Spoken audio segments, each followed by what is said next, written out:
दिवसाची सुरुवात येशूबरोबर.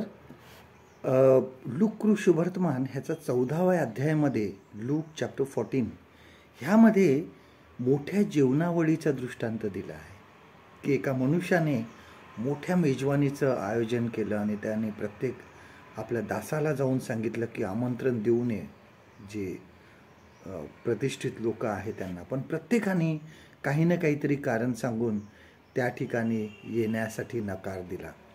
आणि मग ह्या मनुष्याला खूप राग आला आणि त्यांनी सांगितलं की रस्त्यावर जा, जे आंधळे आहेत, लंगडे आहेत, व्यंग असलेले आहेत, ह्या सगळ्यांना ह्या ठिकाणी घेऊन या.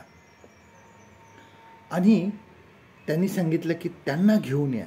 ह्या अध्यायामध्ये ह्याच अध्यायामध्ये येशूने सुद्धा हे सांगितलेलं आहे की ज्यावेळेस जर तुम्ही मेजवानी द्याल तेव्हा दरिद्री, व्यंग, लंगडे व आंधळे यांना आमंत्रण करा. प्रभू येशू ख्रिस्तांनी सांगितलं की ज्यावेळेस तुम्ही जेवणावळ करता, ज्यावेळेस जेवण घालता, मोठी जेवणावळ्याचं आयोजन करता, त्यावेळेस अशा लोकांना बोलवा. कारण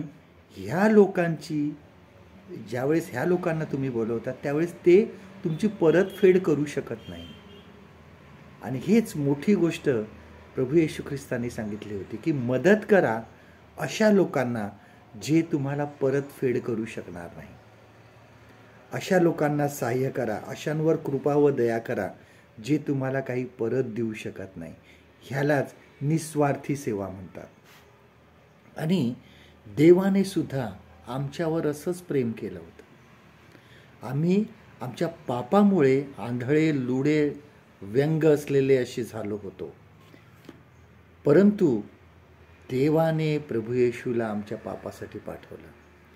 त्याने आमच्या अंतःकरणामधील दारिद्र्य बघितलं, आमच्यावर प्रीती केली त्याने, आणि परतफेडीची कुठलीही अपेक्षा देवाने आमच्याकडून केली नाही. आज मी कोणाला अशा व्यक्तीला मदत करणार आहे ज्याकडून मला कुठल्याही परतफेडीची आशा नाही किंवा तशी मी आशा ठेवणार नाही. आजचं देवाचं वचन आपल्यासाठी हे आहे. लूक शुभवर्तमान ह्याचा 14वा अध्याय आणि 14वं वचन. Gospel of look chapter 14 and verse 14.